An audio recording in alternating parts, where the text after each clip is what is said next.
দর্শক, স্বাগত আবারও আপনাদের এই সময়। ডক্টর রহমতুল্লাহ, ডক্টর আহসান মনসুরের কথা শুনে আমি যতটা বুঝলাম যে এটা একটা ইন্টারন্যাশনাল গুড প্র্যাকটিসের অধীনে আমাদের জিওগ্রাফিক্যাল লোকেশনটাকে আমরা যাতে হস্টেজ না করি এবং এটা করা। আমাদের আপনার মনে আছে নিশ্চয়ই আমাদের উপদেষ্টা ডক্টর মশিউর রহমান এই ধরনের কথাই বলেছিলেন যে মাসুল চাওয়াটা এটা ঠিক ভদ্রস্ত হবে না, একটু সাবসিডাইজিং করা। আপনার কি মত? এতে আমাদের যে লাভই যদি না হয় আমরা এটা থেকে ম্যাক্সিমাইজ করব কিভাবে? আমার প্রশ্নটা হলো যে আমরা একটা ল্যান্ডলক কান্ট্রিকে একভাবে ট্রিট করতে হবে, কারণ WTO গেটের আন্ডারে landlock country has a different status.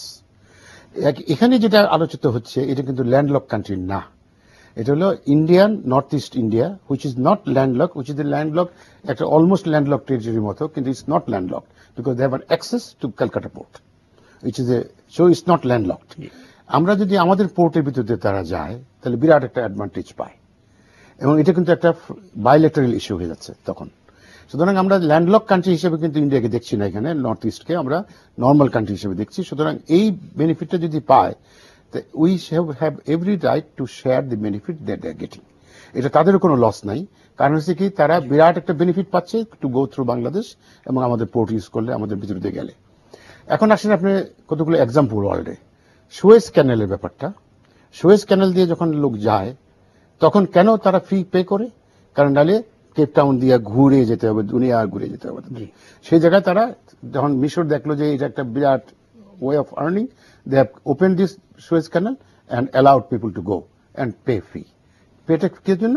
এই হলো ওই ইনফ্রাস্ট্রাকচার কস্ট যাই বলেন, তারা সেভ করছে বলে পে করছে।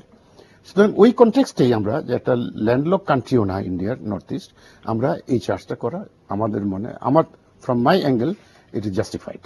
এবং আমি যতগুলো প্রেজেন্টেশন করেছি ইন্ডিয়াতে, প্রত্যেকটা প্রেজেন্টেশনে এই প্রশ্নটা অনেক আলোচিত হয়েছে, প্রত্যেকে বলেছে দেয়ার ইজ এ পয়েন্ট। কারণ শুধু ইন্ডিয়াই গেইন করবে একচেটিয়া এই সেভ করে, আর বাংলাদেশ আমাদের সদিচ্ছার নিদর্শন রাখতে হবে। হ্যাঁ, সুতরাং আমরা তারা বলছে যে দেশ টু বি শেয়ার্ড। আচ্ছা, আপনি একটি প্রশ্ন, আপনারা যে কোর কমিটি, ট্রানজিট বিষয়ক কোর কমিটি, আপনি তার অন্যতম সদস্য এবং ইনফ্রাস্ট্রাকচার বিষয়ক সাব কমিটির চেয়ারম্যানও আপনি। এই বিষয়ে আপনাদের যে রিপোর্টটা এটা পাবলিক হচ্ছে না কেন? সেটা আমি বলতে পারবো না। সরকারের কাছে সাবমিট করা হয়েছে এবং সরকার কিছু কমেন্টও করেছেন কয়েক মিনিস্ট্রি, এবং সেই কমেন্টগুলো এই কোর কমিটি আবার বসে অ্যাড্রেস করেছে।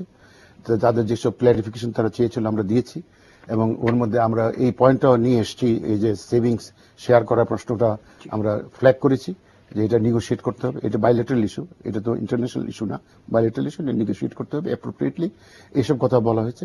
এখন কেন করেন না সেটা ওনাদের ব্যাপার, কিন্তু ওনারা যেটা দেখেছেন এটার প্রমাণ তো আমাদের কাছে আছে যে আমরা কমেন্ট পেয়েছি। কদিন আগে ফাইন্যান্স মাননীয় অর্থমন্ত্রী বলেছেন যে উনি রিপোর্ট পেয়েছেন এবং রিপোর্টটা উনি দেখেছেন। এবং সুতরাং এটা যদি সরকার দেখে থাকে এবং এটাকে কনসিডার করে থাকে, কমেন্টসও দিয়ে থাকে, তাহলে এখন উচিত যে এটা একটু পাবলিককে কনফিডেন্স নিয়ে sharing with the public, exchanging views the public, কারণ ultimately public is the owner of the country. পাবলিককে যদি আপনি কনসাল্ট না করেন, পিপলস কনসালটেশন না হয়, এটা কিন্তু থাকবে না, এটার লেজিটিমেসি থাকবে না। আপনি এক সরকার করে গেলেন, আরেক সরকার বদলাই ফেলবে, কিন্তু পাবলিক যদি ইনভলভ হয় বদলাতে পারবে না, বলে যে আমরা তো সবাই চেয়েছিলাম এটা। সুতরাং আপনি নতুন সরকার বা যে সরকার চেঞ্জ হোক সেটা বদলাতে পারবে না। সুতরাং আমার অ্যাডভাইস হলো যে এটাকে পাবলিক করে ডিবেট করা উচিত, সরকারও ইনভলভ হওয়া উচিত, যারা নাকি প্রফেশনাল তারাও ইনভলভ হবে, প্লাস পিপুল ইনভলভ হবে। তাহলে এটা মডিফাইড হয়ে একটা ভালো একটা বেসিস হবে, ওপেন এবং ট্রান্সপারেন্ট, এবং আমরা এই জিনিসটা ট্রান্সপারেন্টলি ডিল করা উচিত। আচ্ছা, জি, এই বিষয়ে আমি একমত যে সরকারের উচিতই হবে এটাকে, যেটাকে আমি বলি get the bull by the horn, জিনিসটাকে ট্রান্সপারেন্টলি ওপেনলি ডিবেট করে এবং ইকোনমিক রেশনালের ভিত্তিতে সিদ্ধান্ত নেওয়া, এবং বাংলাদেশের ইন্টারেস্ট সেখানে এক্সপ্লিসিটলি দেখাতে হবে যে এটা এখানে আমাদের লং টার্ম ইন্টারেস্ট আছে, এবং এটা নিয়ে দ্বিমত করার কিছু নাই যে লং টার্ম ইন্টারেস্ট আমাদের আছে। এটা already established fact even in those studies, কাজে এটা নিয়ে কোনো দ্বিমতের ইস্যু নেই। আমরা ওই নীতিগিটিতে যাওয়ার কথা নেই, আমাদের বৃহত্তর বিগ পিকচারটাকে নিয়ে আসতে হবে জনগণের সামনে, তখন দেখা যাবে ছোটখাটো ইস্যুগুলো ইস্যু হয় না। এখন সেইভাবে যদি আমরা দেখতে চাই, আমি সরকারকে বলবো যে আপনারা রিলিজ করেন, hold the discussions and move ahead very quickly, because political clock is running out, your duration of in the government is short. And যেটা হবে, আমাদের যদি ইকোনমিক বেনিফিটটা একটু হলেও শুরু হয় আসতে, তাহলে it becomes irreversible for a political government, any political government in future. তো সেই জন্য আমি বলছি যে এটাকে তাড়াতাড়ি করা উচিত। না, কিন্তু প্রশ্ন হচ্ছে যে আমরা তো একটার পর একটা দিচ্ছি, এখন আপনার চার্জ বলেন বা ফি বলেন, এটা নির্ধারণ করা হয়নি, ইনফ্রাস্ট্রাকচারে ডেভেলপ হচ্ছে না, যেটা ওদেরই করার কথা। এগুলো না করেই বা আপনাদের কোর কমিটির যে রিপোর্ট আছে সেটাও পাবলিক হচ্ছে না, বা ইমপ্লিমেন্টেশনের কোনো প্রক্রিয়াও আপাতত দেখা যাচ্ছে না। তো আমরা তো আমাদের দিক থেকে কার্যকর পদক্ষেপগুলো নিয়েই নিচ্ছি, রেসিপ্রোকেশনটা কতটা আছে? এখন প্রশ্নটা হলো যে এই যে অ্যাডহক বেসিস যেগুলো এটা তো করছে এগুলো করা কার্যকর উচিত পদ্ধতি না, না। এটা আসল কারেক্ট ওয়ে না। তারপরে পাবলিকও বুঝতে পারছে না যে এটা লিখিত কি হয়েছে, আন্ডারস্ট্যান্ডিংটা কি হয়েছে, এগ্রিমেন্টটা কি হয়েছে। যেমন আজকে আলোচনা হচ্ছে যে প্রোটোকল নিয়ে, যে পাবলিক বুঝতে পারছে, কিন্তু ওটার ব্যাপারে কিন্তু পাবলিক বুঝতে পারছে না কি আন্ডারস্ট্যান্ডিং এই ইন্টারিম বেসিসে দেওয়া হলো। সুতরাং এটা ট্রান্সপারেন্ট ওয়েতে ডিল করা উচিত প্রত্যেকটা জিনিস সরকারের। সুতরাং এটা অ্যাডহক না করে ইনফ্রাস্ট্রাকচার ডেভেলপ করে এবং ট্রান্সপারেন্টলি আমরা এটা দিচ্ছি, কি কারণে দিচ্ছি, বেনিফিটটা কি আসবে, পিপলের কাছে এক্সপ্লেন করা উচিত সরকারের। সেইভাবে প্রসিড করা উচিত, অ্যাডহক বেসিসে কোনো কিছু যাওয়া উচিত না। অ্যাডহক গেলেও এটা সবাইকে জানিয়ে ট্রান্সপারেন্টলি করা উচিত। সুতরাং আমাদের কাছে অ্যাডভাইস, আমাদের সরকারকে আমাদের আগে হবে, আমাদের বক্তব্য হবে সরকারের কাছে যে আপনারা এটাকে কোর রিপোর্টটাকে পাবলিশ করেন, যে কথাটা একটু আগে বলেছি, এবং একটা ডিবেট অ্যারেঞ্জ করেন যাতে নাকি পাবলিক, তিনটা পার্টি এখানে, একটা হলো পিপুল, একটা হলো সরকার, আর একটা হলো professional, private sector, public sector, intellectuals, এই সবাইকে মিলে আলোচনায় বসে প্রস এন্ড কনস দেখেন, কোনটা বেনিফিট আসে দেশের, কোনটা বেনিফিট আসে না, কতটুকু আমরা যেতে পারি, ইন্টারন্যাশনাল প্র্যাকটিস কি, সবকিছু আলোচনা করে আমরা আগাতে পারি।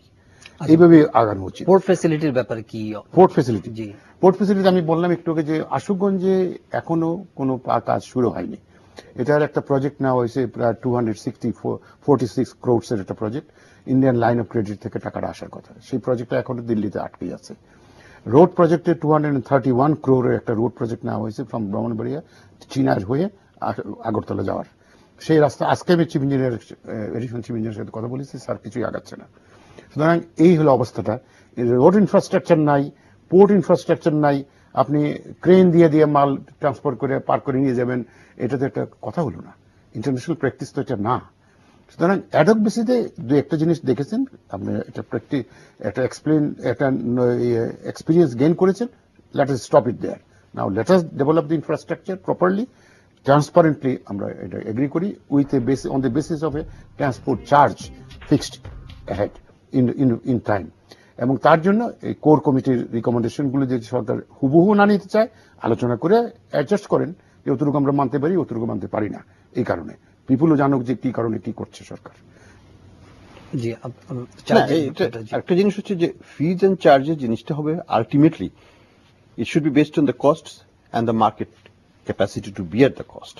আমি যদি মনে করি যে আমার এখান থেকে নিতে $100 খরচ হবে, চিটাগাং থেকে তামাবিল পর্যন্ত নিতে, আমার অ্যাকর্ডিং টু আমার ক্যালকুলেশন, ঠিক আছে, যদি ভারতীয় বিজনেসম্যান সেটা না নিতে চায়, গুড লাক। এখানে সরকারকে একটু ফার্মও হতে হবে, মানে ইন্টারেস্ট, আমাদের ন্যাশনাল ইন্টারেস্ট দেখার ক্ষেত্রে। কিন্তু জিনিসটা আমাদের তাড়াতাড়ি ক্যালকুলেশন করে আমাদের ইন্টারেস্ট দেখে আমার কথা হলো তুমি জিনিসটাকে অপারেট করতে দাও এবং রাস্তাটাকে যত তাড়াতাড়ি সম্ভব